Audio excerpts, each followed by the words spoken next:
I was originally just a maid in the Jiang household, yet I was tied up and dragged into the imperial palace. The palace matrons only told me one thing: to satisfy the emperor in bed tonight. When the chamber door was pushed open, the man who walked in was none other than the young, handsome emperor. I was Zhang Yuli's foot washing maid. On the night the emperor summoned her to attend to him in his chambers, she was actually out drinking with the ninth prince. To cover up her secret tryst, her wet nurse tied me up and forced me to take her place in the emperor's bed. Zhang Yuli and I look almost identical, but because I was malnourished for so long, I was an inch shorter than her, and my skin wasn't nearly as fair and delicate. Why is that? Because I'm her lowly, concubine-born sister. Her name is Zhang Yuling. Mai is Zhang Faibai. Her mother is the powerful matriarch of the Jiang family. My mother is just a foot-washing maid in this household. Here, concubines and their children are treated like dirt. Nothing more than slaves. So from the day I was born, I became Zhang Yuling's personal foot-washing maid. Zhang Yuli despised me. She hated that a low-born wretch like me shared a face that looked almost exactly like hers. It gave her a constant paranoid sense of dread. She was terrified that one day, I would replace her and become her, while she would be reduced to a worthless, helpless servant. One day, the ninth prince came to our mansion for tea. When he mistook me for her, she completely lost her mind with anxiety. From then on, she took every opportunity to torment me. Zhang Feibai. You are nothing but my dog! Do you understand? Now shut up and do your job. In the future, I'll have father find a decent family to marry you off to. But if you dare to harbor any improper desires, I'll marry you off to a dog. I'll make you a dog's bride. Do you hear me? Zhang Guling's threats were always the same boring lines. Over time, I stopped being afraid. It just went in one ear and out the other. But once Zhang Yuling realized I was tuning her out, she would lash me with a whip, leaving my entire body covered in painful welts before she'd stop. And I'd put on a beautiful dress and go to see the ninth prince. The ninth prince was incredibly handsome, with an air of pure elegance. He never treated me coldly just because I was born of a concubine. He always spoke to me so softly and gently. He was so kind, and I really liked him. Zhang Julin liked him even more, to the point of obsession. She tried every trick in the book to track his whereabouts, and then eagerly followed him around to offer fresh fruit and scented sachets. She would even try to throw herself into his arms, as forward and desperate as a girl could be. But the ninth prince was always lukewarm and indifferent to her, and Zhang Yuli blamed every bit of it on me. She felt my very existence cheapened her, making her own beauty no longer unique and no longer precious to anyone. Heaven only knows why she thought that way. She probably just wanted an excuse to beat me. In the third month of spring, just as Zhang Yuling was plotting how to marry the ninth prince, an imperial decree suddenly arrived. Teng Yunut was ordered to enter the palace for the imperial selection. To her, this was an absolute catastrophe. It wasn't that she hadn't thought about sending me in her place to get it over with, and she exhausted every possible escape she could think of, but she simply couldn't escape her fate of entering the palace. She cried for days, and finally accepted her fate. But even at a time like this, how could she possibly forget about me? She always suspected there was something fishy going on between me and the ninth prince. If she left, wouldn't that just hand him to me on a silver platter? Not a chance. If she can't have a good life, she'll make sure I don't either. So, she dragged me into the palace with her, keeping me as her servant, never giving me a single chance to get close to the ninth prince. Zhang Yuli only brought 3 people with her into the palace. One was her wet nurse, Nanny Zhou. Another was her former personal maid, Yao Dao. And the last one was me. To anyone who didn't know the truth, they think she absolutely adored me. On the day of the selection, the emperor didn't even show up.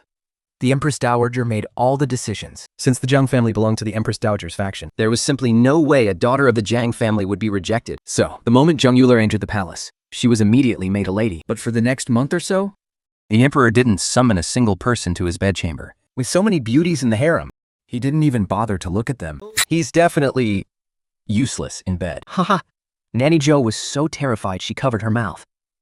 But his words actually made perfect sense. Rumors about the emperor's impotence had been circulating for a long time. He wasn't the first person to say such a thing. The current emperor is only 21 years old and has been on the throne for over 4 years. This is already his second imperial selection, yet there isn't a single child in the palace. If he's not impotent, then what is he? Zhang Yuling resented the emperor, which only made her miss the ninth prince even more. While the other candidates dressed up in their finest, desperately waiting for the emperor's summons, she sat there with a long face, waiting day after day for the ninth prince. After waiting for over 10 days, her patience actually paid off.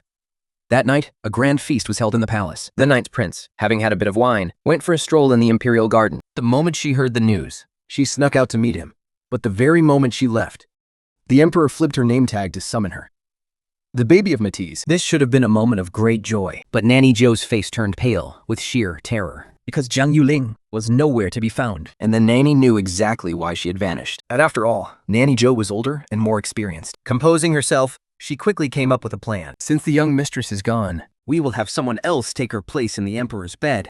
No matter what, the young mistress's absence must never be exposed. That is a treasonous crime punishable by death. 将用于是代表散掉上根除。 Nanny, I'm not without some beauty. You fool! Nanny Joe hissed, delivering a harsh slap across her face. Her eyes darted around and locked onto me with a deathly stare. Isn't there a perfect substitute right here? I gasped in horror and immediately begged her.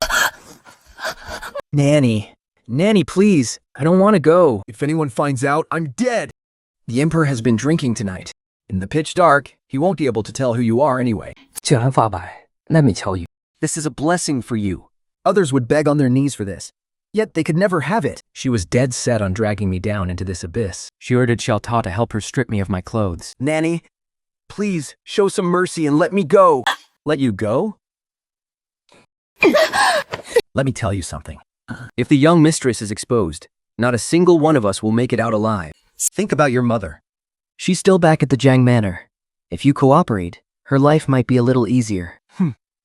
Think, but if you keep resisting, I will send word back immediately, and I have beat your mother to death.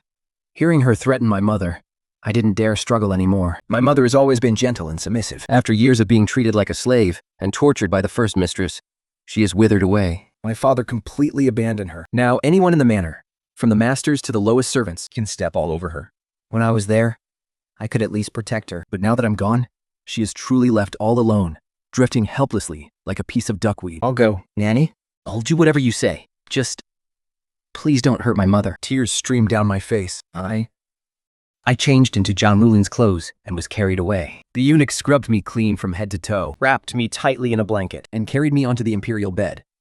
The entire way, I didn't even dare to breathe, terrified of being found out.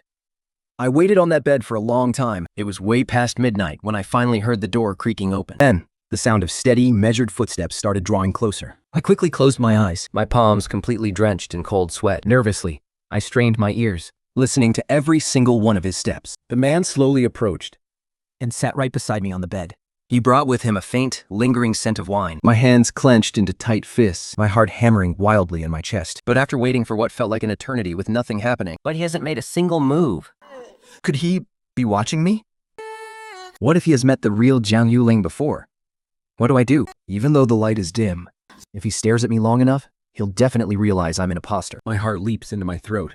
Taking a deep breath, I slowly open my eyes, only to see his profile. He isn't looking at me. He's just resting his head slightly downward, pressing his right hand against his temple. He looks like he has a terrible headache. Right, he drank just now. Thankfully, he isn't a violent drunk. Oh wait, I already opened my eyes. Suddenly, he drops his hand and looks right at me. Did I wake you? Only then do I finally get a clear look at his face. My breath catches. He is absolutely breathtaking. He's even more handsome than the ninth prince. His clean, striking features go without saying. And those deep, dark, almond-shaped eyes hide a regal authority beneath their gentleness, making me willingly surrender. Seeing me silent, he frowns slightly and asks again, "What's wrong?" "No, nothing. I was actually just pretending to sleep. You didn't wake me." "Well, aren't you honest? Why were you staring at me just now? Is there something on my face?" I think for a second and say, "Yes." I timidly nod. Your handsome face. Back at the Jiao Manor, I did talk about eggshells. To keep everyone pleased, I became an expert at sweet-talking. Hearing this, he seems quite pleased. His eye crinkle with amusement, and he reaches out to gently pinch my nose. I just praised you for being honest. And here you are, flattering me already? I want to tell him it's royal flattery, not just regular sweet-talking. But that might be going too far. So, I keep it to myself, and timidly pull the blanket up. I peeped out, hiding most of my face and leaving only my eyes staring at him. He leaned down, looking at me with pure amusement. He tilted his head slightly, probably feeling a little lightheaded from the wine. "What are you doing? Do you really think I'm going to eat you alive?" "Your Majesty, I'm just afraid I'll say the wrong thing." The headmaid said, "If I make your Majesty angry, it's off with my head." Which maid dared to say that? I'll have her executed instead. My eyes widened in shock. He chuckled, gently pinching my cheek and said, "I'm just teasing you. Whatever you want to say, whatever you want to do, just follow your heart." I won't be angry.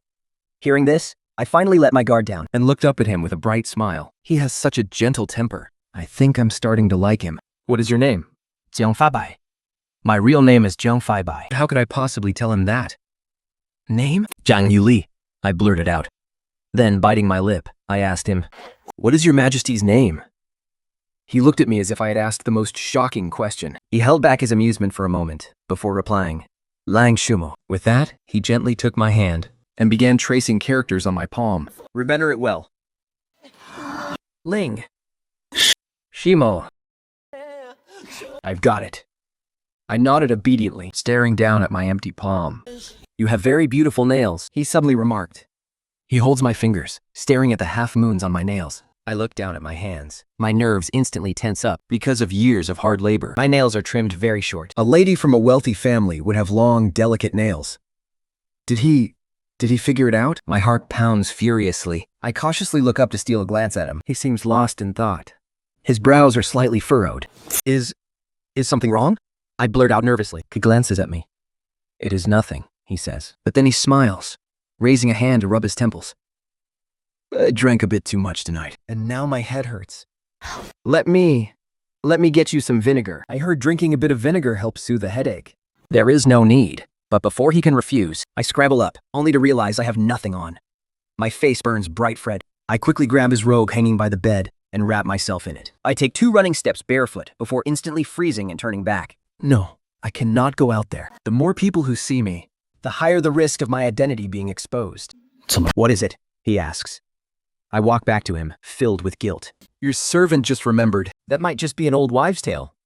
Vinegar actually does not cure hangovers." He looks up, his gaze slowly scanning down my body. Suddenly, he pulls me from behind, right into his arms. Is it really fake? Or are you just making excuses? His hands are burning hot and powerful, held tightly by the waist. My entire body goes weak. I cannot even find my voice. Is it real? Or is it fake? At that moment, I honestly have no idea what he is really asking. But that moment is fleeting. Before I can think, a soft, tender kiss falls upon my lips. My mind goes completely blank. That night, I cried so many times, and each time, he gently coaxed and comforted me. It was not until the dead of night that I finally fell asleep in his arms, still whimpering. When I wake up, the sun is already high in the sky. He had already left for the morning court session, but he must have left so quietly so as not to wake me. I raise my hand, thinking of how he traced his name into my palm last night. A sweet warmth floods my heart. Lang Shimo. What a beautiful name. Sunlight streamed through the window, casting long, slanted shadows across the room. I gasped, suddenly startled. Oh no, it is late. I have to get back. Desperate, I scrambled to put my clothes on. Lowering my head, I covered half my face with my hand to look coy and bashful. A nuke stepped in front of me and said, "Your ladyship." His Majesty said you should get some more rest. He wants to have breakfast with you once court is adjourned. Numik, I would like to head back to freshen up first and change my clothes. I turned my head away, murmuring coyly. I am quite sweaty right now. He nodded understandingly and waved his hand, ordering his men to escort me back to Jinyan Palace. The moment I stepped inside, Manny Jo slammed the door shut, bombarding me with question after question. Only after she was absolutely sure we had pulled off the deception did she anxiously ask, "So, how did His Majesty treat you?" She even demanded that I tell her every single word I said to him last night. The Emperor barely spoke to me. I lied. She glared at me, highly suspicious. I didn't even dare to look at him. Really, I have no idea what he even looks like. Only then did she nod, reluctantly believing me for now. Then, she warned me coldly, "Don't you dare think that just because you slept with the Emperor, you can climb the ranks and become a phoenix. Let me tell you something. We only sent you into his bed last night because we had no other choice. From now on, forget it ever happened. Do not get any ideas. If you do, neither you nor your mother will live to see tomorrow." "Yes, I understand," I whispered, keeping my head low as she lectured me. "Is harmless and obedient as a declawed cat." And she finally finished. I looked up and asked, "Where's the young mistress?" The moment the words left my mouth, the door was kicked open with a loud bang. Zhang Li stormed in, absolutely furious. "Did that little bitch return?" she shrieked. As I turned my head, a whip came slashing right at me. Crack! It struck me square on the chest. I was wearing only thin clothes, and the whip tore right through the fabric, ripping my skin open. The agonizing pain made me shiver violently, and with a heavy thud, I collapsed to my knees. Jiang Fengbai, you 非体必士. Why don't you just die? "My lady, please, calm down." What on earth happened? Zhang Guli shoved him aside violently. She stormed right up to me and crack, lashed her whip at me again. This time, the tip of the whip slashed right across my face. A painful, swollen welt rose instantly. Only then did she stop. And looking at my battered, pathetic state, she actually burst into tears of self-pity. Why did he talk to me like that? She sobbed. I love him so much. How could he be so cruel to me? Hearing her wails, I finally understood. She must have gone to see the 9th prince last night, only to be scolded and rejected by him. So she came back and took all her rage out on me.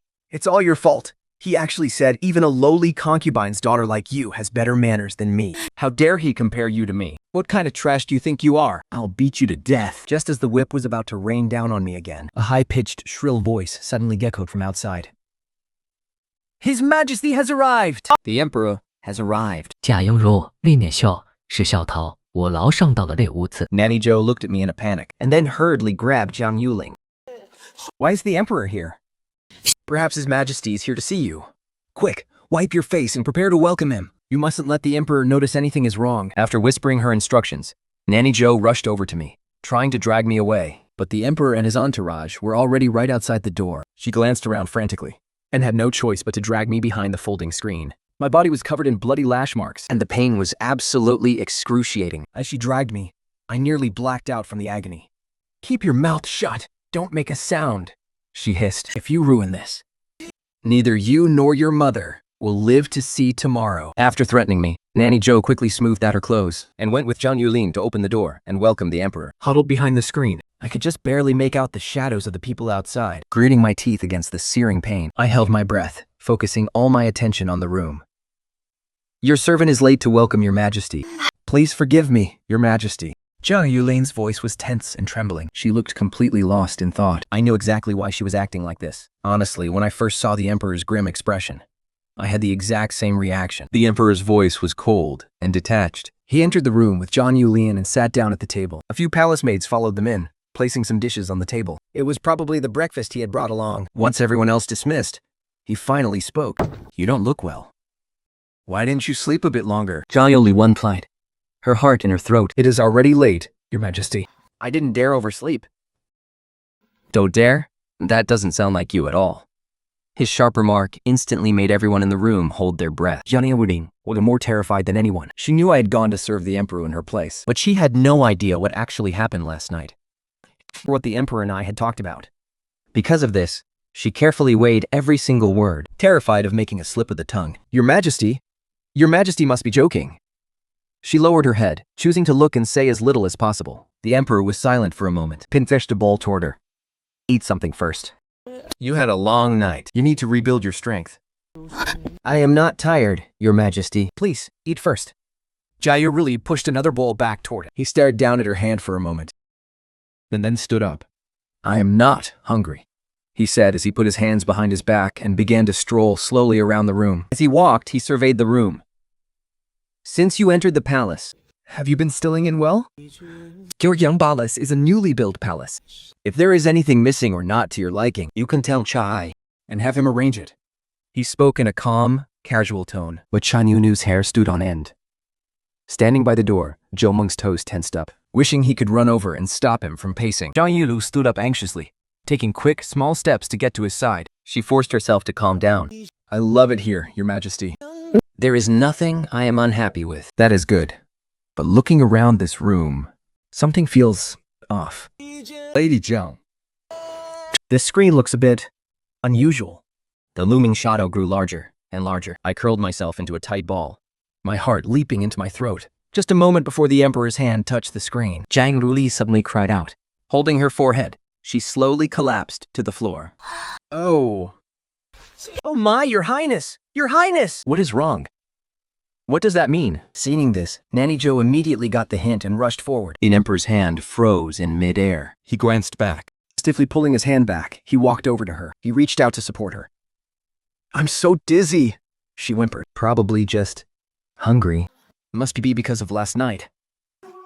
Last night really took a toll on me. Hearing her say this, the Emperor lost all interest in looking behind the folding screen. He helped her sit down.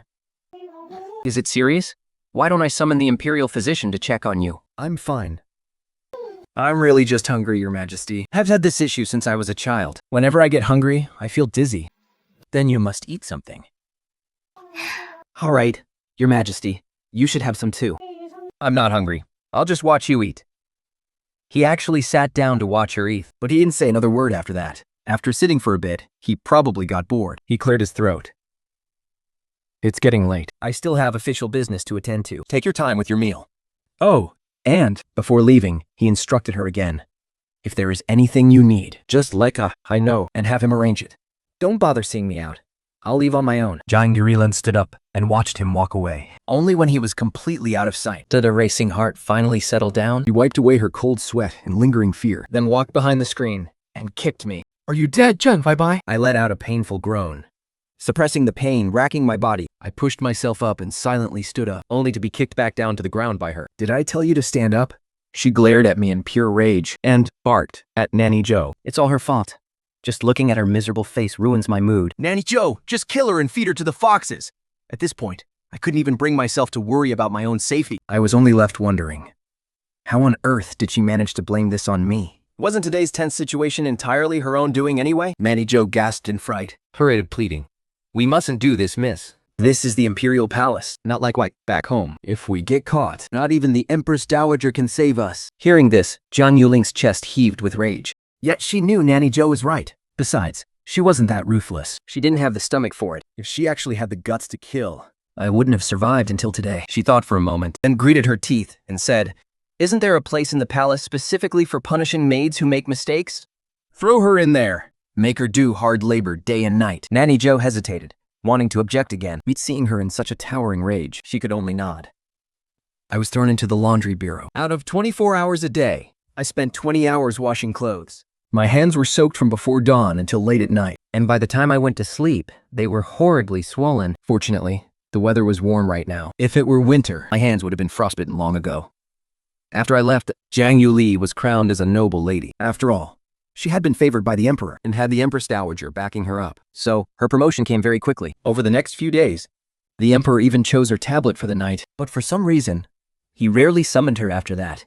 But the worst of her humiliation was yet to come. The Jian family belonged to the Empress Dowager's direct faction. Jia Yuling was their ultimate hope to secure the power of both the family and the Empress Dowager. If she could give birth to a prince and become the Empress, it would mean half the empire would fall right into the hands of the Jiangs and the Empress Dowager. Because of this, the Empress Dowager summoned her every other day, nagging and drilling it into her head, telling her to prove her worth. She was told to hurry up and get pregnant, but the emperor barely even saw her anymore. So where on earth was she supposed to get a child from? Desperate to catch the emperor's attention, she had to cast aside her pride and copy those heavily dolled-up showy candidates, waiting for the emperor to favor them. One day she'd dance in the imperial garden, and the next, she'd sing right outside his bedchamber. But as fate would have it, several regions were recently hit by severe disasters. Wheat crops failed completely, and starving refugees were rioting. The emperor was so busy his feet barely touched the ground, and absolutely no one could get an audience with him. So, all of Jiang Yuling's little tricks went entirely to waste. Just thinking about it, I knew how furious she must be. While she was busy fighting for his favor, I was in the laundry bureau,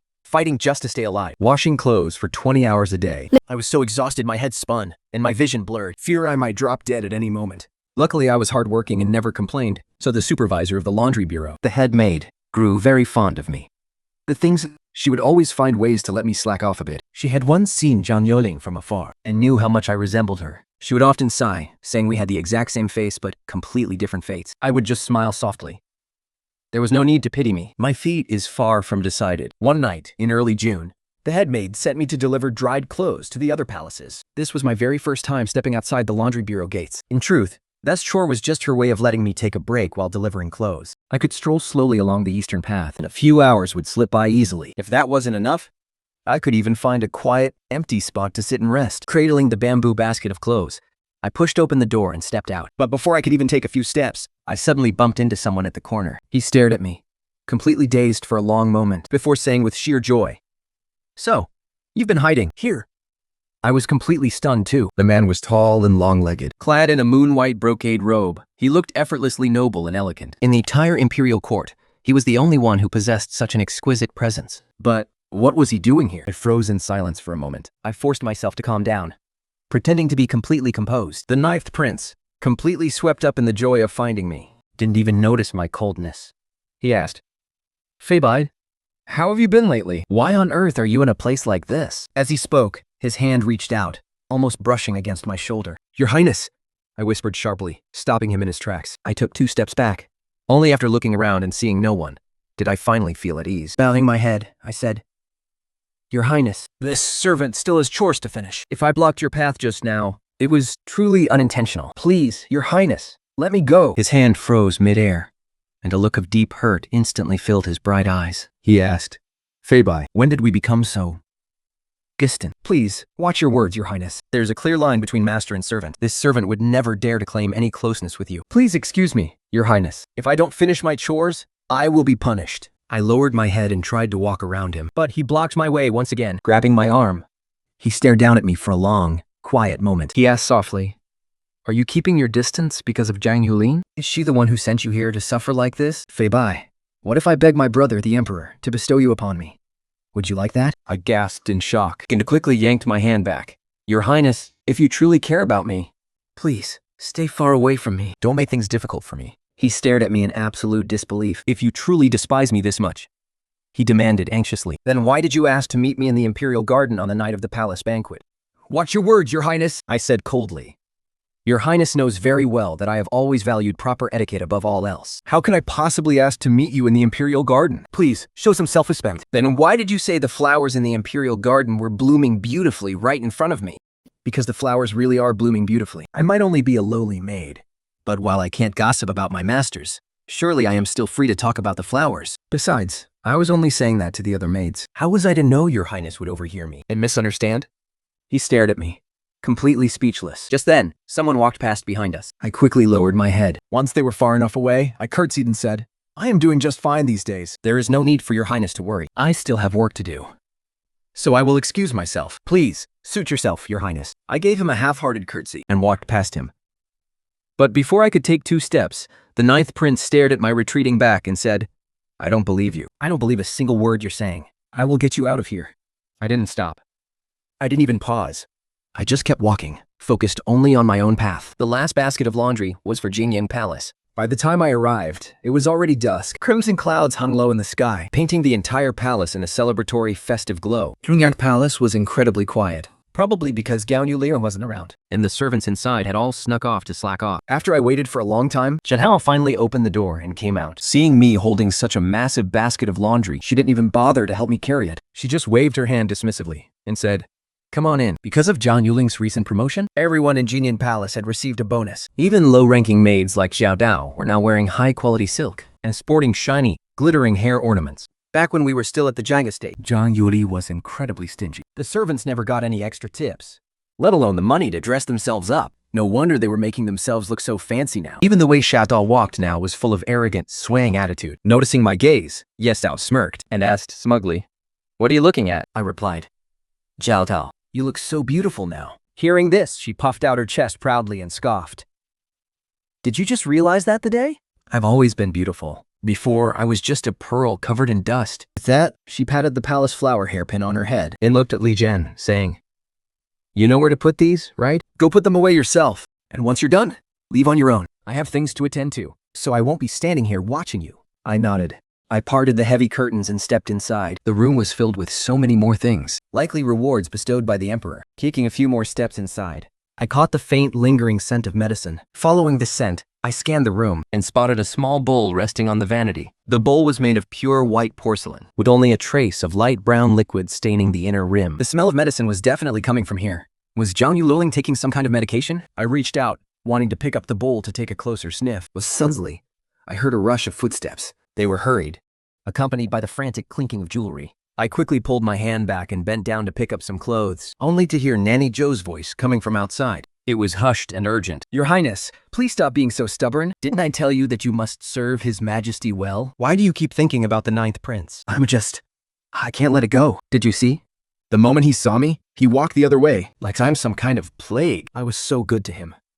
What right does he have to treat me like this? Zhang Yuling's voice was filled with hurt and grievance, sounding as if she was on the verge of tears. It turned out she had just run into the 9th prince. Nanny Zhou let out a heavy sigh and said earnestly, Your Highness, your status is different now. Countless eyes in the palace are watching you. Both the Empress Dowager and the Jiang family are counting on you. The 9th prince keeping his distance is actually a good thing. Otherwise, if anyone catches wind of this and uses it against you, our lives would be ruined.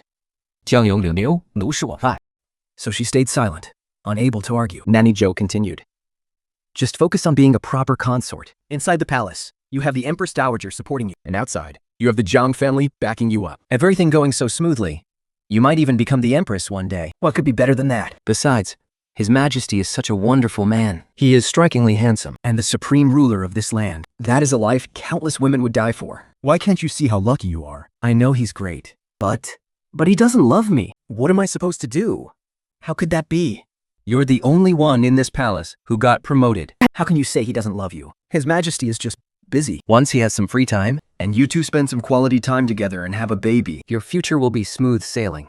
But he won't even touch me. Besides, my period is already 2 months late. And even after drinking so many herbal remedies in secret, nothing has changed. Trembling and on the verge of tears, she whispered to her nanny. Nanny, is there something wrong with my body? Nanny Joe quickly reassured her. No, that won't happen. Please don't say such things, my lady. Just take your medicine properly, and you'll get well. Please, stop crying. We still have to go pay our respects to the Empress Dowager. I glanced at the porcelain bowl sitting on the dressing table, and everything instantly clicked. So it was medicine to treat an illness. Chang Yu is still rambling on about something, but I wasn't listening. I quietly put the clothes down, moving as softly as possible. If Yang Yulu ever found out I knew her secret, she would absolutely kill me. I quickly scanned the room, clutched my basket, opened the back window, and scrabbled out. After taking a detour, I realized that to leave Jinang Palace, I still had to walk right past his door. I had no choice but to keep my head down and hurry past. But as I passed his room, the door suddenly swung open, and out stepped Jiang Feibai. He didn't even need to look at my face to know it was me. I cursed my rotten luck. I let out a soft sigh, back to my tracks, and turned to face him. Before she could even wipe the tears from her eyes, Jiang Ruli hoisted up her skirt and rushed right up to me. Before I could speak, she slapped me hard across the face. She glared at me and hissed. What are you doing here? Did I give you permission to enter? The blow sent me staggering backward. My cheek burned with a sharp, searing pain, but I grit my teeth and forced myself not to make a sound. Keeping my head low, I whispered, My lady, I was only here to deliver your clothes. She slapped me again, even harder. I said, Did I give you permission to enter? She never needed a reason to hit people anyway. And even if I explained, she wouldn't listen. So, I just shut my mouth and stood there, refusing to utter a single word. I was as quiet as a mouse, since her slaps felt like they were striking soft cotton. She quickly lost her momentum. Gritting her teeth, she violently knocked the basket out of my hands. Where were you just now? She demanded. Did you hear anything? I glanced down at the basket rolling across the floor. I hung my head. I was just over at the servants' quarters, listening to them play cards. She stared at me suspiciously for a long time. Then she demanded, Where is Xiaotao? Just as I was about to answer, Xiaotao came rushing out. She threw herself to her knees in front of her. Miss, no! Your Highness, I'm the one who let her in. I really had to relieve myself just now. But I swear, I never let her step foot inside your room. She glared at me. Is that true? You didn't go inside, did you? I replied. No, I didn't. Shen Yuli looked over at the two palace maids standing by the door. They had only scurried over after Jiang Yuling returned. They hadn't seen a single thing, so they just kept their heads bowed, silent as statues. Believing Zato was telling the truth. Jiang Yuli let out a sigh of relief. Then she snapped at Xiao Tao. You absolute idiot. Don't you dare let just anyone in here ever again. Yes, Your Highness. I understand, Xiao Tao whimpered. After scolding her, she glared back at me. As for you, get on your knees right here. And no dinner for you tonight. You will kneel here for 2 hours before you can leave. I didn't say a single word. I simply lowered my eyes submissively and knelt on the cold ground. Jiang Yuli let out a cold sneer and swept back into her room. A moment later, she emerged again, accompanied by Nanny Zhou. It looked like they were heading out. Xiao Tou quickly asked, Your Highness, where are you going? I'm going to pay my respects to my aunt. And you, stay on your knees right here too. Keep your eyes on her, and make sure she doesn't get up until the 2 hours are up. She shot me one last nasty glare. Before finally leaving, left behind, Xiaotao and I just stared at each other, completely speechless. 2 hours later, holding the basket in one hand and clutching my growling, empty stomach with the other, I dragged myself out, stumbling with every step. The palace path was long and pitch black. I didn't even have a lantern. I could only guide myself by the faint, distant light as I slowly made my way back. As I passed the palaces where the candidate consorts lived, I could hear the faint sound of a zither coming from inside. A night as deep as this. Who were they playing for? The Emperor has been so busy with state affairs lately, he wouldn't have the time to wander around here. But the music was truly beautiful. I stood there, listening for a moment, feeling a sudden ache of longing. Too bad I'm supposed to be a proper lady. The Jiang family never allowed me to learn such things. They said a proper lady like me wasn't worthy of refined arts. Even learning to read and write was something I had to do in secret, never daring to let anyone find out. A proper lady? I sighed softly under my breath. Suddenly, a familiar voice came from behind me. Who goes there? My back went completely stiff. I froze, right where I stood. A warm orange glow cast over me from behind. Holding a lantern, the person drew closer and closer. Turn around, he commanded in a low, deep voice. I didn't even dare to breathe. Keeping my head down, I gripped my teeth and forced myself to slowly turn around. Raise your head, he commanded, trembling with fear. I carefully tilted my head up just a fraction. I said, raise your head. His voice grew even colder. Long, icy fingers pinched my chin, forcing my face upward. In a panic, I opened my eyes, only to lock eyes with his deep, unreadable gaze. His eyes narrowed slightly as he scanned every detail of my face. Suddenly, a faint smile played on his lips. Noble Lady Zhang. My heart hammered against my ribs like thunder. I cast my eyes down, feigning composure as I replied. This servant is not Noble Lady Zhang. As if he had completely expected this answer, his tone remained entirely unbothered. His thumb gently caressed my chin. That he murmured. Then tell me, who are you right now? The question sent a jolt of panic through me. My temples throbbed wildly, and my mind raced. How on earth was I supposed to answer that? Just as we stood there in a tense deadlock, a key figure suddenly crept up behind him, and looking closely, they were actually holding a brick in their hand. Watch out, I cried, quickly shoving him out of the way. I closed my eyes, bracing myself for the impact of the brick. A sharp gust of wind brushed past my face, and then, nothing. I opened my eyes, only to see a familiar, completely shocked face. Wait, was that a palace eunuch? Who are you? He stammered, staring at me. The emperor, whom I had just shoved aside, was completely dazed, but cleared his throat and called out, Kai! Hey? Wasn't that the chief eunuch who was always serving at the emperor's side? Present, your majesty. Hearing the call, Chahai immediately let go of me and rushed over to the emperor's side. He raised the brick in his hand and whispered, Your Majesty. I managed to find a brick. Do you want me to climb in and knock her out with it? Knock her out? Knock out the candidate playing the zither? I stared at the emperor in utter shock, but he looked completely unbothered, whispering in a low voice. She plays that zither in the middle of the night. It is driving me absolutely crazy. I came to see who it was. Hi. Throw that thing away first. Skeeting around like that, what a disgrace. Having said that, he turned his gaze to me and asked again, You still haven't answered me. Who are you? By now I had calmed down and cleared my head. I lowered my head and replied, I am a maid from the imperial laundry. That is not what I am asking. What was he asking? After a brief thought, I replied, My name is Jiang Fuibai. Jiang Feibai. He let out a soft chuckle And stepped closer. What is your relationship to noble consort Jiang? I didn't expect him to be so direct. I stood there speechless for a moment, hesitating before answering. I am the noble consort's half-sister. He took a step closer. Your half-sister? Then, that makes you a lady of the Jiang family too. Why is a lady of the Jiang family working in the imperial laundry? In the Jiang family, except for the children of the first wife, all other children are born as servants. So, I am no noble lady. I quietly took a step back, but accidentally stepped on the bamboo basket I had just dropped, losing my balance. He reacted instantly, catching me in his arms. What are you panicking for? Do you think I will eat you?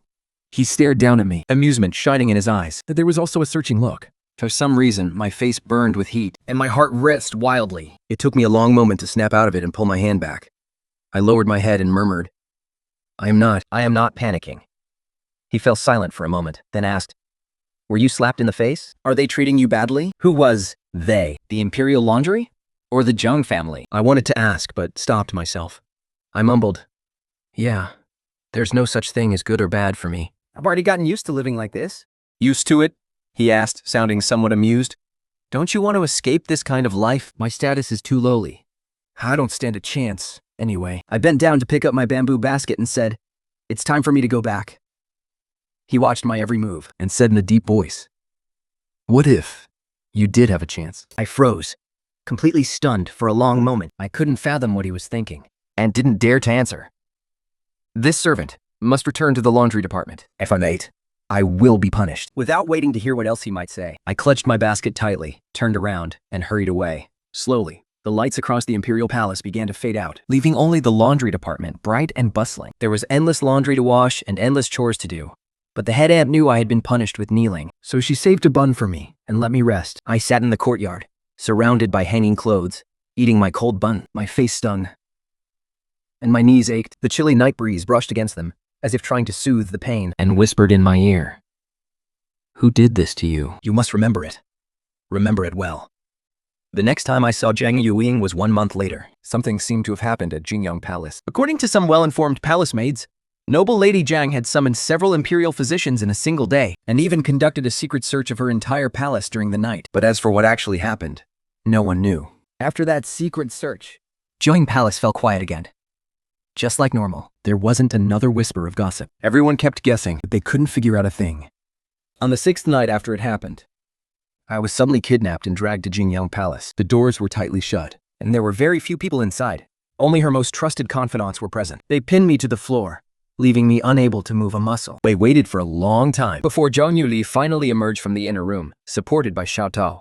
She had grown terribly thin. Her face was deathly pale. Her eyes were deeply sunken, and the whites of her eyes were bloodshot with terrifying red veins. To hide her sickly complexion, she had put on a bright red lip balm, which only made her look even more terrifying. Spotting me, she pushed Yao Dao aside and slowly walked over.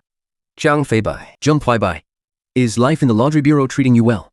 She sneered. I lowered my eyes, keeping dead silent. So, she squatted down, grabbed my hands, and began examining them closely. Having just finished scrubbing clothes, my hands were still swollen and pale from the freezing water. From endless hours of washing, the skin around my nail beds was raw, torn, and peeling, an absolutely pitiful sight. She looked up at me with weary, hollow eyes and asked, "Do you want to leave the laundry bureau?" I gave a quiet nod. Tilting her head, she purred. "Then, if I give you a way out, will you take it?" I stared back at her suspiciously, not saying a word. "Why are you looking at me like that?" "I'm not going to eat you."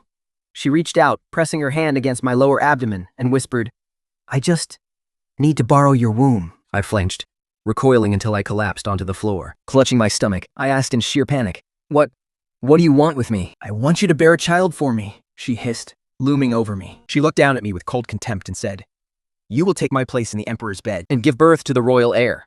So that was it. The only reason she had me kidnapped was to use me to bear her child, to help her secure her favor, and to consolidate power for the Empress Dowager and the Zhang family. Her own body was ruined, and she could never have children of her own. She had no choice but to turn me into her breeding tool. Shaking uncontrollably, tears began to stream down my face. "No, please," I begged. "My lady, I beg of you, please let me go." She slapped me hard across the face. She grabbed my jaw, squeezing it viciously. "You have no right to refuse," she snarled. "You are nothing but my dog. You do exactly what I tell you to do." Yet, the moment the words left her mouth, her expression instantly shifted. She gently caressed my bruised cheek. She whispered softly, "Feibai, my sweet little sister, won't you help your big sister? Please, if you can just bear a child, I'll let you leave the palace, all right?" I looked up into her eyes, a tiny flicker of hope in my heart. Seeing her persuasion worked, she smiled and continued, "Not just you. I'll even have my mother release your mother from our estate. The two of you will finally be free. No more living as servants, serving others. You can go wherever you want." How does that sound? There was no way. I couldn't trust a single word out of Zhang Yuling's mouth. Once I gave birth to a child for her. The only thing waiting for me would be death. My mother wouldn't survive either. But if I refused, I wouldn't even survive the night. So I wiped my tears and nodded through my tears. "I'll do it. I agree. I agree. But you must swear. Swear you'll let me and my mother go. Swear it." "I swear," she promised. She smirked, her eyes filled with utter contempt. It was as if she was saying, "My idiot sister is so easy to fool." I was hidden away in Jingyang Palace to be groomed. Although I was still technically a palace maid, I was fed and treated incredibly well. In just over a month, my skin became fair, soft, and radiant, absolutely glowing. Then, styling me in her image, our 90% resemblance became a perfect match. Sometimes, even Nanny Show would walk in, scratch her head, and have no idea who was who. Now, the only thing left was to wait for the emperor to summon me.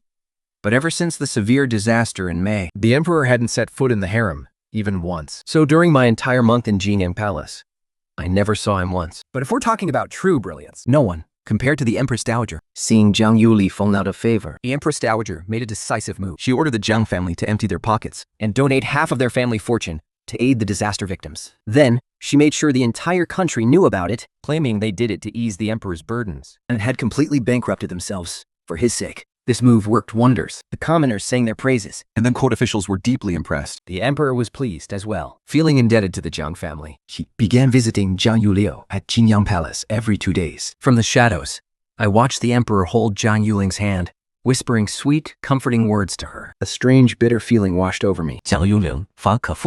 Long after the emperor had left, her face was still blushing. She truly loved the emperor. If her health hadn't been ruined, she would never have sent me to the emperor's bed. That night, as expected, the emperor summoned her to serve him. Count Gruning even sent her own imperial sedan chair to pick me up. Such a grand honor. Very few in the imperial harem could ever dream of it. Before I left, Chan Yuling warned me viciously. Keep your mouth shut when you're in bed. Don't make any mistakes, or none of us will survive. I obediently agreed, and the imperial sedan chair carried me away. I lay in the bed until the third watch of the night. Only then did the emperor enter under the moonlight. But he didn't come to the bed. Instead, he walked straight to the low desk and began reviewing state documents. Being back in this place, I felt a little nervous. I took a moment to compose myself, then mimicked Jiang Rulil's tone, calling out softly, "Your Majesty." He grunted, without even turning his head. With a brush in one hand and a memorial in the other, he said flatly, "Go to rest first." I still have many memorials to review. I parted the bed curtains and peeked out. He was sitting upright at the desk, looking completely focused, with no other thoughts in mind. After a moment's thought, I slipped out of bed, grabbed a sheer green robe, and threw it over my shoulders. Then I ran over to him, barefoot. "What are you doing?" he asked, slightly surprised. He turned his head to look at me. "Let me grind the ink for you, Your Majesty," I said. Without waiting for his answer, I picked up the inkstick and inkstone. "No need. It is late. Go to sleep first." I puffed out my cheeks. "I'm not going. It's boring." Hearing this, he paused, studying me thoughtfully. He asked, "Sleeping is boring? Then what is interesting?" I looked at him with a sweet smile. My sheer robe slipped off my shoulder, but I didn't pull it back up. On purpose, I let half of my shoulder remain bare. "Being with your Majesty is what's truly interesting." His eyes flickered slightly. As if he suddenly realized something, he said softly, "Lady Jiang, you seem a bit different tonight." "Different how?" I asked, my heart hammering with guilt. He set down his imperial memorials. He reached out, his index finger tracing a slow path from the arch of my brow down to the corner of my lips. "I don't know. What do you think?" "Where exactly are you different?" Looking at his handsome face drawing closer and closer, my heart raced and a deep blush rushed to my cheeks. I whispered nervously, "Maybe people just look different with their clothes off compared to when they are dressed." He let out a soft chuckle, whispering softly, "Oh, is that so?" It felt like he had so much to say, but in the end, it was all written in his eyes. He didn't utter a single word. Pied beneath his heavy weight, my back was about to give out. "Your Majesty, what are you doing? Get up, quickly. You haven't finished reviewing the memorials yet." "To hell with them," he muttered, locking his hand around my waist. He pulled me tightly into his chest. The inkstick slipped and fell to the floor, shattering with a sharp snap. My face burned hot. I pushed against him with both hands. No, you can't sleep until you've finished reviewing the memorials." "Lady Jiang, you're so strict." He pinned both of my hands, Leaning down to press a soft kiss against my lips. "It's been a long, exhausting day. Won't you let your emperor rest a little early tonight?" Lost in his kiss, my mind went completely blank. "Lady Jiang, I missed you so much," he murmured as he kissed me. "But didn't we just see each other this morning?" I mumbled back, dazed. "Did we? I forgot. It felt like we hadn't met in ages. In that case, let's see each other every single day, all right?" I'll try my best. "My, aren't you hard to get?" After the storm of passion finally subsided, I lay on my side in bed. As he gently wiped away my tears, he murmured sweet, soothing words to comfort me, his eyes never leaving mine, as if trying to read my every thought, but I didn't dare open my eyes. I kept them tightly shut, pretending to be asleep. Just as I was about to drift off, he let go of me and quietly got up, walking back to his desk. He sat there, continuing to review his imperial memorials. It wasn't just a husband to anyone. He was the emperor of the entire realm. I peeked at his back from under my eyelashes. He looked so captivating when he was focused. Too bad none of this belonged to me. At least, not yet. "Well, did the emperor notice anything unusual last night? Did he ask you anything?" The moment I got back, Jiang Yuliga grabbed me and demanded answers. No, the emperor was strictly businesslike and barely spoke. Hearing strictly businesslike, Jiang Yuling blushed slightly and slowly let go of my hands. She believed me. After all, the emperor really had been very quiet when visiting her lately, and their time together was nothing but awkward silence. There was barely any conversation. That's good. She looked me up and down and added, "Just focus on getting pregnant with his child. Don't get any other ideas. If you dare try anything behind my back, I'll have your mother skinned alive to make a lantern. Do you hear me?" I understand. I'll be good. Please just don't hurt my mother," I sniffled, looking like I was about to burst into tears. All right, that's enough. As long as you do as you're told, why on earth would I hurt her? "Get out!"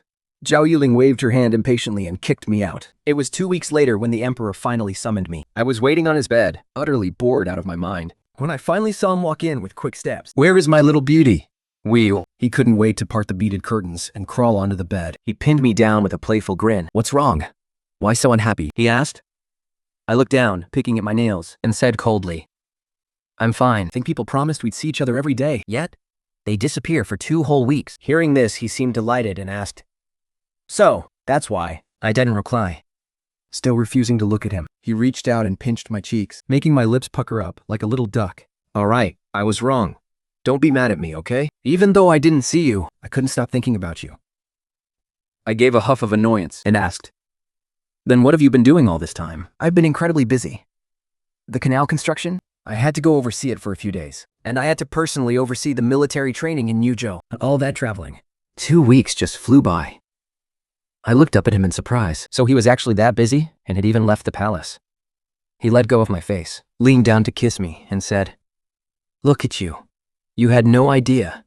Do you even care about me? You didn't even know where I went? My face flushed red. Feeling guilty, I buried my head in his chest. But you never told me. If I don't tell you, you won't ask? It's way coarse. His voice grew husky, lower in his gaze. He kissed and held me close. Before long, I was crying like a baby again. He softly whispered, Good girl. By the time I woke up, the sun was already high in the sky. I lifted my hand to rub my eyes, only to realize I was being held tightly in his arms. My mind went blank for a moment. Doesn't he have to attend morning court? Are you awake? His lazy voice drifted from behind me. I gasped in surprise. As I turned my head, my lips brushed against his chin. He chuckled. How bold of you. I just woke up, and already I am teasing the Emperor. I blinked once, then twice, completely confused. I let out a soft gasp. Oh my. Why are you still here? And why shouldn't I be here? I glanced toward the window, seeing the bright sunlight streaming in. I panic. Look at the time. It is so late. Hurry up and get to morning court. He grabs the hands I'm using to push him away. Today is my day off. So, Lady Jiang, won't you let your emperor stay in bed a little longer? A day off? I think about it, and panic hits me. A day off means he is free the entire day. Oh crap. I won't be able to slip back. Wait, aren't there 2 Lady Jiangs in this palace? No. If Jiang Yuling realizes I did not make it back, she won't dare step out of her room. Thinking of this, I let out a sigh of relief. He pulls me into a tight embrace, resting his chin on my head. Nuzzling his face against my shoulder, he whispers, Do you want to see me every single day? I play along, thinking for a moment before giving a sweet nod. Then once this busy season is over, he promises, we'll spend every single day together. Everything I owed you in the past. His voice grows husky. I will make it all up to you. A long, breathless while later, I am lying completely drained on his chest, trying to catch my breath. Once I have recovered a bit, I ask him weakly, Your Majesty, you are heading out for the autumn hunt next month, aren't you? Why do you ask? Then I won't get to see you for so long. He gently rubs my waist, playing along. That is true. He sighs, echoing my pouty tone. So, what should we do about that? Yeah, what should we do? I asked back. Are you trying to get me to take you along? I put on a Kaio, bashful act. Oh, stop. That would not be proper at all. Since when does the Emperor bring his concubines on an autumn hunt? True, it would not be proper. Let's forget it then. Hearing this, I snap my head up to look at him, then bury my face back in his chest with a cold, irritated huff. He lets out a soft, amused chuckle. You really want to go outside, don't you? He asks. Tell me, what do you plan to do out there? I flash him a sweet, innocent smile. Oh, nothing. I just want to be with you every single day. After a long silence, he strokes my hair gently. I'll believe you for now, but I'll still have to give this some serious thought. So is that a yes or a no? After that morning, the Emperor plunged right back into his endless work. We could barely see each other once every few days. Just like that, 2 weeks passed by. Jiang Wuli brought in a trusted imperial physician to check her pulse, but there were still no signs of pregnancy. The physician told her that I was in perfect health, and then conceiving was only a matter of time. There was no need to rush. But Jiang Yuru was growing frantic. All this swapping places with me day in and day out. She was exhausted, and she felt the Emperor's attitude was getting strange. He pampered her constantly, yet during the day he treated her with cold indifference. It didn't make sense. She was terrified that the Emperor and I shared some secret she knew nothing about, but she had no proof. She feared that if this kept up, I would completely steal the Emperor's heart and replace her. And so paranoia consumed her, just like when she suspected me of having an affair with the 9th prince. But I have to hand it to her. She actually guessed right every single time. A few days later, as the annual autumn hunt drew near, the Emperor finally sent word, summoning her to join him. She was still hesitating over whether to bring me along, but the very day before departure, the Emperor unexpectedly came to have dinner with her. The two of them ate in silence for a while before the Emperor asked, It has been 6 months since you last saw your family, hasn't it? You miss them. Yes. I miss them dearly. Well then, once the autumn hunt is over, I shall accompany you back to the Jiang estate to stay for 2 days. Hearing him say this, Jiang Yuriko almost burst into tears. She felt the emperor was being too good to her, and tears began welling up in her eyes. But then she heard him casually add, "By the way, I heard your younger sister entered the palace with you." Her body went rigid. After a long pause, she managed to squeeze out, yes, that is indeed the case. Why was the emperor asking about her? The emperor placed a piece of meat in her bowl and said, "I heard you sisters share an incredibly close bond. Inseparable, they say. Going everywhere together. Since that is the case, I cannot bear to keep you two apart. Bring her along for the autumn hunt as well, to keep you company." What else could Zhang Yuling possibly say? She could only choke back her tears and pretend to be deeply moved. "Thank you for your kindness, your majesty." After the emperor left, he was completely paranoid, grabbing me and demanding answers over and over, asking if I was keeping anything from him. How on earth was I supposed to know the emperor would show up? I actually thought I wouldn't make it out, and that I'd have to find some way to sneak out on my own. I shook my head, sunking and choking back tears as I said, "I wouldn't dare. My mother is still out in the world. How could I possibly dare? Besides, what power do I have to make the emperor help me lie to you?" he thought about it and figured it made sense. And with that, he finally let me go. But I still couldn't shake that nagging feeling in my heart. The next day, she purposely dressed up to look absolutely stunning, while I purposely dressed as plain as a blank sheet of paper. It was the first time the two of us stood before the emperor together. The emperor glanced at me and remarked in surprise, "I was told you two sisters looked alike." I thought you would look much more alike. Jiang Yuli let out a sigh of relief and asked, Are we not? "Not even close." The emperor shook his head.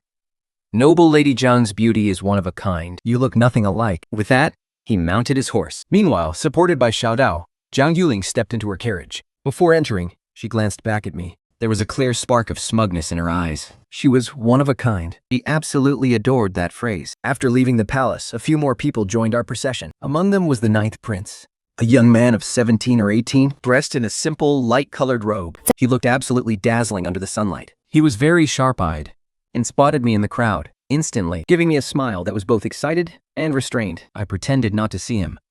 Is that the 9th prince? He is so handsome. Nearby, a maid whispered in quiet admiration. Jiang Yulie had sharp ears. She instantly caught the words 9th prince amidst the noisy chatter. She suddenly pulled back the carriage curtain to look at him. When 9th prince noticed her looking, he turned his head away and refused to glance in our direction again. Jiang Yulie stared at his retreating figure, and it was a long moment before she let the curtain fall, looking crestfallen. I couldn't help but wonder. She had 2 men in her heart. When she's thinking about one, where does she put the other? She certainly keeps herself busy. It was already late at night when we arrived at the hunting grounds. Everyone was exhausted from the journey. After a quick meal, everyone went to rest. But as I was pouring out the foot-washing water for Jiang Yuling, I unexpectedly ran into the 9th prince. He blocked my path, his gaze intense, and said, "Fibai, tomorrow, if I win first place at the hunting banquet, then I'll ask my royal brother to decree our marriage, all right? I'll take you away from here. I'll never let you suffer again." I was about to leave, but suddenly caught a glimpse of a skirt hem in the shadows. She was eavesdropping.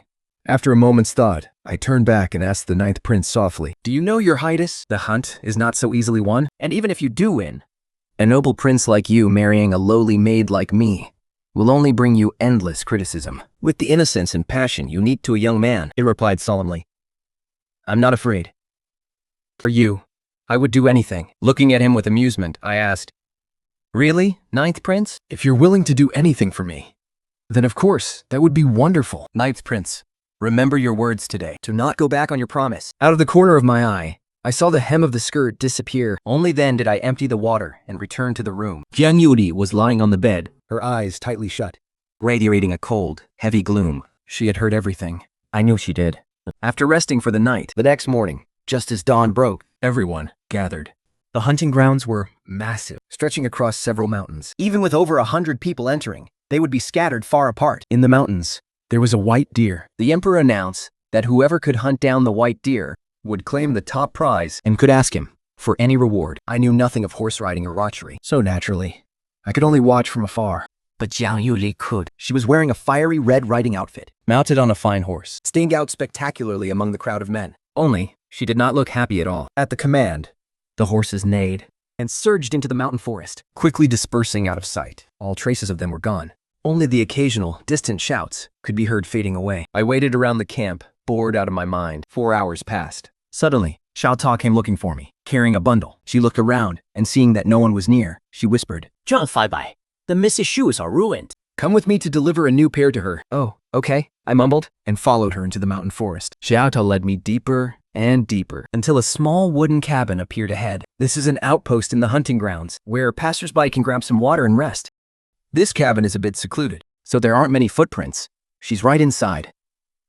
As she spoke, she led me into the cabin. The moment we stepped inside, Xiao Ta shut the door, plunged from the bright sunlight into pitch darkness. My eyes couldn't adjust right away. They couldn't see a single thing. "Miss?"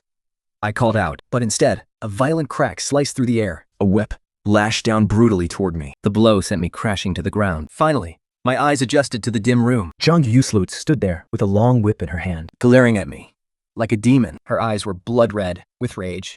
"Miss, what's wrong?" I curled up on the ground, clutching myself and sobbing. "Yang Feibai, what are you playing dumb for? Do you think you can still fool me?" He lunged forward, choking me, forcing me to look straight into her eyes. "How dare you even look at the Ninth Prince? Who do you think you are?" I was choked so hard that my tears streamed down, completely unable to speak. She snarled, "I will never let you two get what you want. Did you think I didn't know?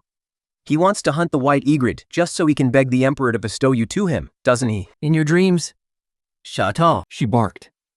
Xiao Ta rushed over and pulled out a small porcelain vial. She forced my mouth open and poured the liquid straight down my throat. I coughed and choked, painfully swallowing it down. The moment Xiao Ta let go, I collapsed on the floor, shoving my fingers down my throat, trying desperately to throw it up. "Haha, Tian Faibai, do you have any idea what that was?" I looked up and stared at her. She grinned triumphantly. Xiao Dao, tell her, what did you just force down her throat? Shai Dao smiled sweetly and said, "This? It's the poison used on arrowheads to paralyze prey. If a human drinks it, they will go blind, deaf, and mute.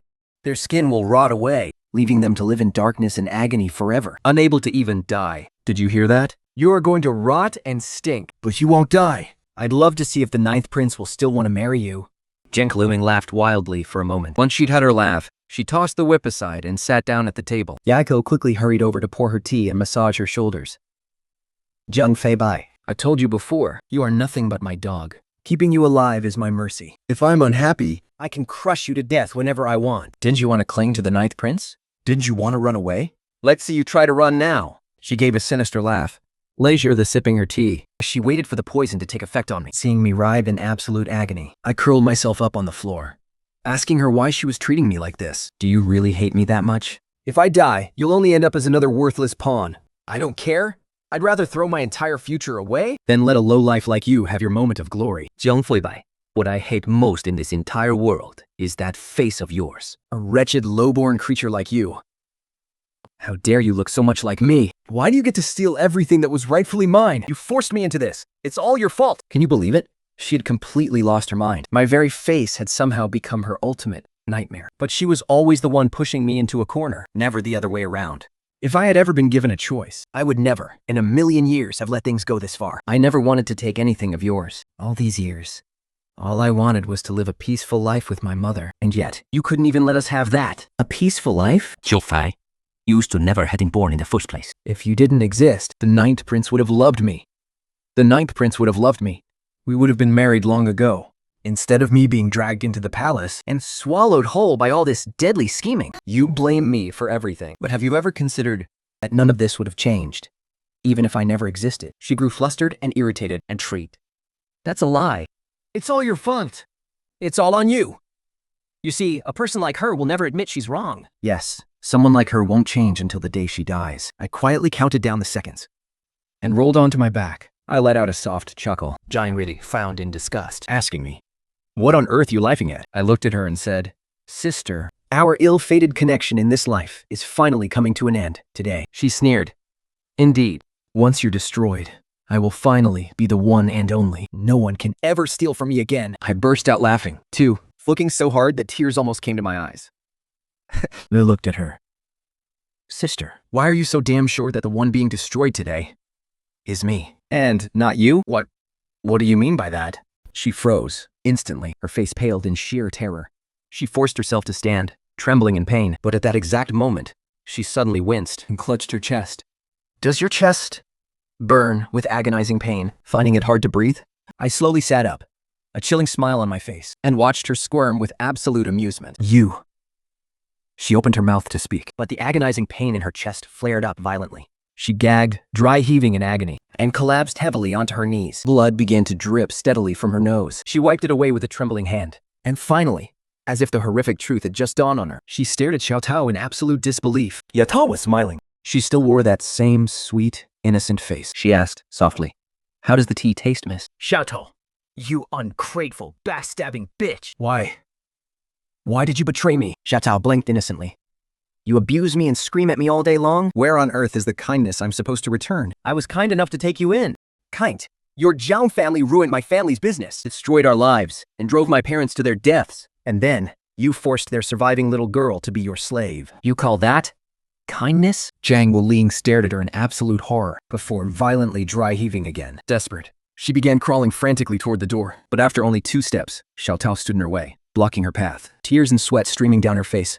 She desperately grabbed the hem of Xiao Tao's skirt and begged in a cracked, desperate voice, "Xiao Tao, please, let me go. I will give you money. I'll give you enough jewels to last you 10 lifetimes. Or, I could even make you a royal consort and make you rule over everyone else." "I don't give a damn," Xiao Tao kicks him aside and says coldly, "I have been your slave since I was 7 years old, and this is the exact day I've been waiting for. How could I ever let you off the hook?" Zhang Yulis sprawls on the ground, weeping, in utter despair and dry heaving. I've watched enough of her misery.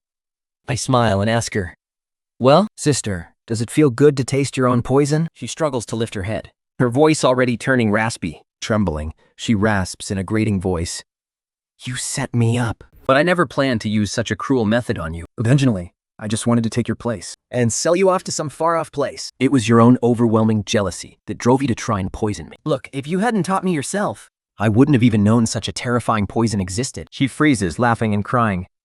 "You wanted to take my place? Just when? When did you start plotting against me?" I think for a moment and say, "Oh, that was a long, long time ago. Far too long ago, sister. Do you remember 5 months ago, when I accompanied you to serve the Lord's bed? Why do you think the 9th prince went to the imperial garden in the middle of the night? And who was it that coincidentally told you he was there?" You set that up?" She bites her lip, unable to believe it. "That's right. It was me. Once you ran away, someone had to take your place to serve him, and that person was bound to be me. Thinking the people, and think about it. Why did your body suddenly fall apart for no reason?" He glares at me.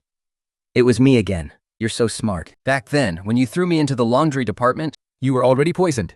You couldn't possibly suspect me, and you were stupid enough to drag me back, forcing me to bear a child for you. Sister, do you know where that poison came from? It was the leftover poison the first wife forced down my mother's throat. If it weren't for her, I wouldn't have known such a thing even existed in this world. Don't you think what goes around comes around? And as for me, just like this, I will take over your things, bit by bit, and steal your place, until I completely replace you, just like you've always feared. How does that feel? Are you in despair?" She opened her mouth, shocked, furious, and filled with a flood of bitter regret. And in the end, it all collapsed into a hoarse, desperate cry. I walked right up to her, looking down at her helpless figure, and whispered slowly, "My dear sister, if you had left me even a single way to survive, I wouldn't have had to push things to such an extreme." She tried to curse me, but blood was already seeping from the corner of her mouth. Her voice was so raw and broken I couldn't make out a single word. Xiao Tao helped me swap clothes with her. Then, she opened the bag my sister had brought with her. Inside, there was valuable eyebrow pigment, fibru shortening, and face powder. Jiaoyuli and I already look 9/10 alike. Once I mimic her makeup, we will be 100% identical. When I opened the door, Zhang Yuli was lying on the floor, completely motionless and silent. Splotches of red rash were already breaking out across her skin as the warm sunlight washed over me. It felt just like a comforting embrace. My eyes welled up with tears. I felt like a young seedling seeing the light of day for the very first time, like Chow breaking free from her cocoon to fly toward a brand new life. It was already evening by the time the guards finally found Zhang Yuli. She was lying right next to a ditch, a few venomous snakes slittering nearby. At that moment, Chateau and I were putting on a show, pretend roasting a rabbit, when they carried her back. Chateau and I were both completely stunned. We hadn't moved Zhang Yuling at all. So who on earth moved her to the edge of that ditch? Could someone have witnessed everything we did? A cold shiver ran straight down my spine. I instantly went on high alert. Yet, no one came forward to expose us, and no one seemed even remotely suspicious. Everyone simply assumed Zhang Yuling ended up like that because she was bitten by venomous snakes. How could this be? Talk about perfect timing. None of the excuses I prepared are even needed anymore. My heart is pounding with anxiety, but the show must go on. So, I throw myself onto him and begin to sob. Feibai. Feibai, what's wrong? What happened to you? Someone shoves past the onlookers, rushing into the crowd as they cry out in panic. Feibai! Feibai! What happened to him? It's the ninth prince. Consumed by panic and fear, he lunges forward, but the moment he sees me, he hesitates. He can tell something isn't right, even though I look almost identical to her. He and I have known each other for so many years, and as the woman who haunts his every dream, we are simply far too familiar. There's no way he wouldn't notice the difference. He stares down at the unconscious Zhang Yuli, and the longer he looks, the more horrified he becomes. It's as if he's finally realized something. Buddy sits on the ground, completely speechless. Suddenly, the Emperor's voice rings out from behind Xiaoju. He acts as if he doesn't even see the person lying unconscious on the ground. He asks coldly, "Did you hunt the egret? What reward do you desire?" But the ninth prince acts as if he didn't hear a word. So the Emperor calls his name once more. Only then does he force himself to kneel properly and bow, as if it took every ounce of strength he has left. Your loyal brother desires no reward. I only wish for peace and prosperity throughout our land, and for your majesty to be blessed with boundless fortune. Yajiu, you have grown sensible, but a reward must still be given. We shall save it for another day. We may rise. The Emperor lightly helps him up. He waves his hand and says, "Carry him inside and have the imperial physician examine him." Several guards step forward and carry Zhang Yuling away. Wiping away my tears, I stand up. But the moment my eyes lock with the Emperor's, my heart leaps into my throat. There is a flicker of fury in his eyes as he speaks. "Noble consort Zhang, stop your crying. Come with me." Without waiting for my response, he turns and walks away. He is so tall, with such a long stride, that I have to jog just to keep up with him. The moment we step inside, he slams the door shut with a loud bang. An oppressive, terrifying aura radiates from his entire body. I don't even dare to lift my head to look him in the eye. "Are you hurt anywhere?" "No. How could I possibly be hurt, Your Majesty?" He turned around and glared at me. The sheer pressure was suffocating. "I have warned you countless times," he said. "If there's anything you want to do, tell me. Why must you hide things from me? Why would you take such a reckless risk?" Playing gum, I stammered. "You, Majesty, what are you talking about? You tell me. What do you think I am talking about?" He opened his palm and tossed something down at my feet. It was my Luzi dye pigment. My mind went completely blank for a second. Xiaodao and I must have been in too much of a hurry and dropped this eyebrow pigment. If someone else had found it, I would have been in deep trouble. But now, it was in his hands. Did he move Zhang Yuling to the creek side? Did he retrieve my dropped item? Help me deal with Zhang Yuling? And cover up everything for me? Shocked, I looked up, only to lock eyes with his furious stare. "Yag Feibai, are you still going to play dumb?" He was laying all his cards on the table. A lump formed in my throat, and I had no idea what to say. With a thud, I fell to my knees. He let out a dry, frustrated laugh. "What are you kneeling for?" I kept my head down, remaining silent. Honestly, I didn't know why either, but since he was angry, kneeling first was the safest bet. "Get up." "No," I muttered, looking up at him. "So, Your Majesty, you've known who I am this whole time. Then why? Why didn't you expose me?" His face remained icy as he shot back. "What do you think? Why do you think I knew your identity from the very beginning and still played along with your little act?" Why was he turning the question on me? Luckily, I had already suspected that he might know my secret and had carefully analyzed his motives. My deduction couldn't be wrong, right? I hesitated for a moment and replied cautiously, "Because you need me." "Need you for what?" He stood so tall and imposing, making me feel incredibly small and pathetic as I knelt. So I straightened my back, kneeling upright, and voiced my theory. "You need me to help you replace Zhang Yuling." "And why would I need you to replace her?" As he spoke, his brow furrowed slightly. Why was he frowning? Was I wrong? My logic was absolutely perfect. Summoning my courage, I pressed on. "Because Yang Yuling is a member of the Zhang family. The Empress dowers people. They belong entirely to her faction, and they pose a massive threat to you. That is why having Zhang Yuling around is incredibly dangerous for you. But as for me, though I may bear the Zhang name, I am merely a concubine's daughter, treated like a common slave. I share no affection with them, and I will never take their side, let alone do anything to harm you for their sake. So, you need to use me to replace her. This will not only pluck out the thorn they planted in your heart, but it will also hang a deadly blade right over their heads and help you keep them in check." His face darkened instantly. Did I say something wrong again? My voice grew a bit quieter. "So, you played along with me, watching me play my part, step by step, and even brought me along on this autumn hunt to give me the perfect opportunity." I didn't dare say another word. Looking at me with a mix of disappointment and anger, he asked, "Is that so?" My heart was hammering in panic. I carefully squeaked out, Is it not?" "Nothing else?" he asked. "Should there be anything else?" I replied. He took a deep breath, clearly trying to suppress his mounting fury. Then, he suddenly let out a cold laugh. Right. You're absolutely right. You're incredibly smart. You have seen right through me. I let out a sigh of relief, but I couldn't help but wonder. If I was right, why did he look even more upset? Then stay on your knees. Before I could even finish, He threw the door open in a fit of rage. and stormed out without looking back. What is wrong with him? I was completely baffled. As I knelt there, the story of Tao Tao executing Yang Shu flashed through my mind, sending a sudden jolt of panic through me. Could it be that His Majesty hates it when people read his mind too clearly? Oh no, I should have played dumb. Why on earth did I have to open my big mouth? I was filled with instant regret, sigh over and over. He wouldn't actually execute me, would he? Fortunately, the Emperor didn't execute me. After I had knelt for just a little while, I rushed over and told me to get up. Thinking the Emperor's anger had subsided, I hurried over to see him, only to be instantly scared away by his icy glare. I guess I'll just wait until he's in a better mood. Because Zhang Yuling had been poisoned. The 3-day autumn hunt was cut short on the second day. With a lukewarm attitude, the Emperor escorted me back to the Zhang family estate, bringing the half-dead Zhang Huling along with us. Her skin was so severely festered and ruined that she was completely unrecognizable. When my mother ran out, she looked back and forth between Zhang Yuling and me. In an instant, she knew exactly who I was. Even though I could alter my face, I could never hide the way I looked at her. It was a look Zhang Yuling would never possess. In that single moment, she understood everything. Then she threw herself onto Zhang Yuling, crying out, "Fei Bei, my poor child!" Once I had settled them both, I went to see Zhang Yulin's mother, the first madam. She had already sensed that something was off, even though my explanation was absolutely airtight, and my spoiled affectionate acts were identical to Zhang Yulin's. She still asked me, visibly anxious over and over again, "Are you really my daughter?" I burst into tears and threw my arms around her. "Mother, do you not want me anymore? It's my fault. I shouldn't have stayed away for so long. Mother, please, just hold me." Standing nearby, Lord Zhang impatiently snapped at her. "What on earth is wrong with you? Have you gone completely senile?" She looked flustered and utterly helpless. I cast a glance toward the Night Prince. He gave me a complicated, pained look and stepped forward.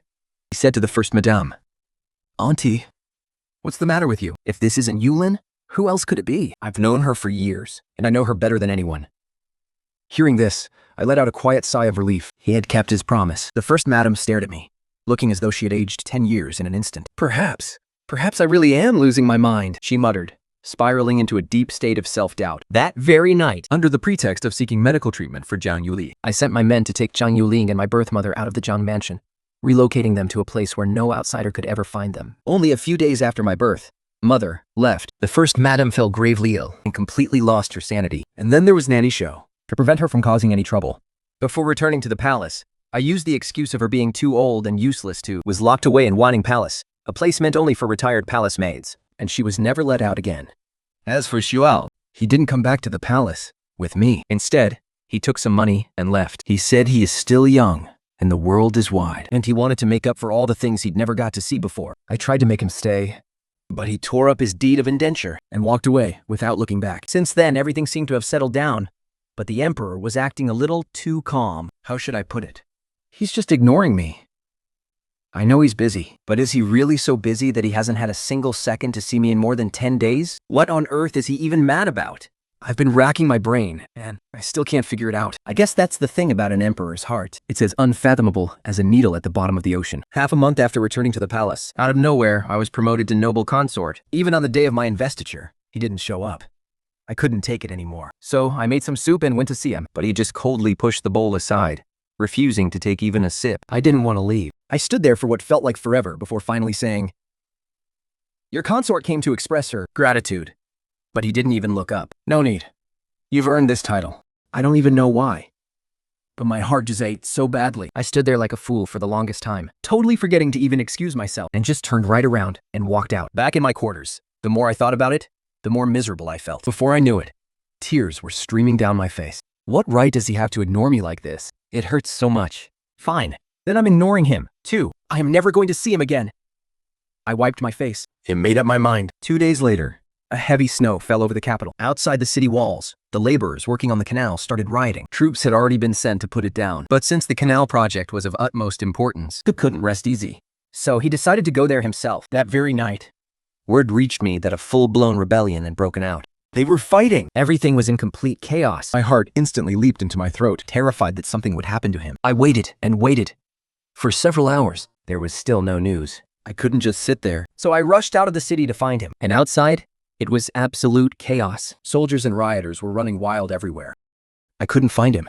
No matter how hard I looked, the palace maids and guards who came with me, we got separated in the chaos. I was so terrified, just shivering in a corner, until things outside finally quieted down. The snow was heavy, and I was freezing to death. I walked along the deserted riverbank. The ground was littered with hoes and shovels. One wrong step, and I'd trip and fall. But I couldn't care less about the cold. I was only worried because the riot here looked so violent. Was it all right? I kept walking, pushing through the bitter wind and snow. Finally, a troop of men and horses appeared ahead, and right there, riding in the very center, was him. I let out a sigh of relief and collapsed onto the ground. Stunned, he jumped off his horse, ran over to pull me up, and asked, "What are you doing here?" I looked up at him, unable to squeeze out a single word. Seeing him standing there, completely unharmed, my heart swelled with relief, but my throat tightened. Tears just kept pouring down my face. He gently wiped my face, asking, "Why are you crying? What was wrong?" It had been so long since he last held me. It had been so long since he spoke to me with such gentleness. All the hurt and bitterness I'd kept bottled up suddenly came rushing back. He had ignored me for so long. I really shouldn't have cared about him, but I couldn't help myself. I threw my arms around him, stem uncontrollably. Lang Shimo! Why didn't you send word back to the palace? I was scared to death. Do you hear me? My hysterical crying caught him completely off guard, leaving him flustered and stunned. With a hint of joy in his voice, he asked, "Did you come looking for me?" Of course I did. Who else? Were you worried about me? Why else would I be here? He let out a soft laugh, but realizing it might be inappropriate to laugh right now, he held it back and whispered, "Are you stupid? What was there to worry about? And you braved the snow to run all this way. What if you'd frozen to death?" "Sabo," I stammered. I heard there was a rebellion, that they were fighting," and you went completely silent again. I was so scared you'd been beaten to death. He didn't know whether to laugh or cry. Taking off his cloak, he wrapped it tightly around me and scooped me up into his arms. All right. See? You're perfectly fine, aren't you? Stop crying now. Let's go back to the palace. He carried me. As he walked back, slowly, I began to calm down. Looking up at him with tearful puppy dog eyes, I whimpered, "Oh, stop crying. Just, please don't be mad at me anymore, okay?" You haven't talked to me, and forever. He stopped in his tracks, looking down at me. "Do you even know why I'm mad at you?" he asked. I sniffled a couple of times. My eyes welled with tears as I shook my head. "You still have no idea, do you?" he sighed. I let out a tiny hiccup from all the crying. And squeaked. "Can't you just give me a hint?" He looked at me, completely exasperated, and let out a soft sigh. "You said I was only playing along with your little drama." Just so you would help me get rid of Zhang Yuling and keep the Zhang family and the Empress Dowager in check. "But do you honestly think that if I wanted to deal with them, I would actually need to use you?" I blinked. "What do you mean?" He pulled me even tighter against his chest. "I don't need to. I have 10,000 different ways to deal with them. I would never need to use you. The only reason I played along with your schemes Was simply because you wanted me to. and I wanted to do exactly what you wish." I was completely dazed, hardly daring to believe my own ears. So, he meant he only went along with my plan because of me, not to use me. Then, why? Because he likes me? No way. Is the Emperor seriously whipped? As if to confirm my exact suspicion, he looked at me with a pained expression and said, "All the things I do for you, you don't feel a single bit of it. Instead, you twist my intentions and claim I'm only using you. If you were in my shoes, how would you feel?" I stared up at him. It took me a long moment, but it finally clicked. Instantly, a wave of regret washed over me, and just like that, I burst into tears again. Burying my face deep in his chest, I sobbed. "What? Leon Shimo! I was wrong. Please don't be angry." I tried to be clever. "I'm such a fool." My sudden outburst caught him completely off guard. He hurriedly tried to comfort me, saying, "Don't cry. Please, don't cry. Keep your voice down. If people hear this, they'll think I'm mistreating you." Think, then. Do you forgive? Before I could even finish my sentence, he leaned down and kissed me, completely silencing my loud wailing.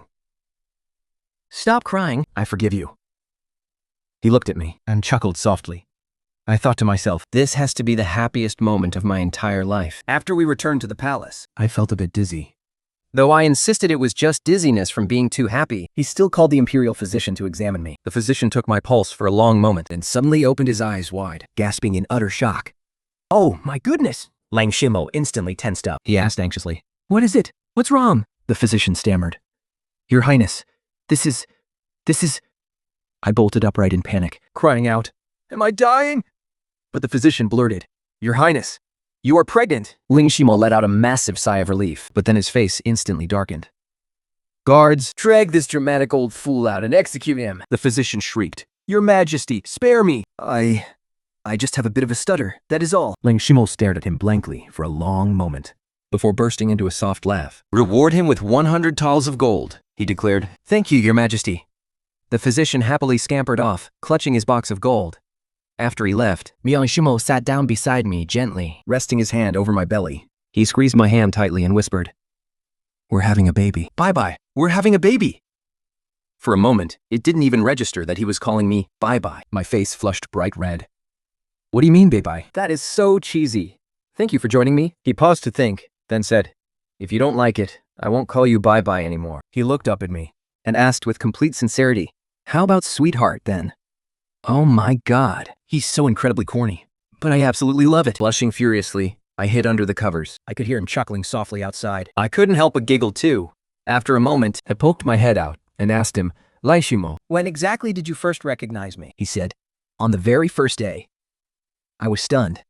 And you still lie. He reached out, playfully poking my cheek, and said, Maybe because I've never met anyone who could be so foolish yet so clever at the same time. You're like a sharp double-edged sword, yet also as soft and sweet as tofu. So mysterious that I couldn't resist wanting to figure you out. And did you?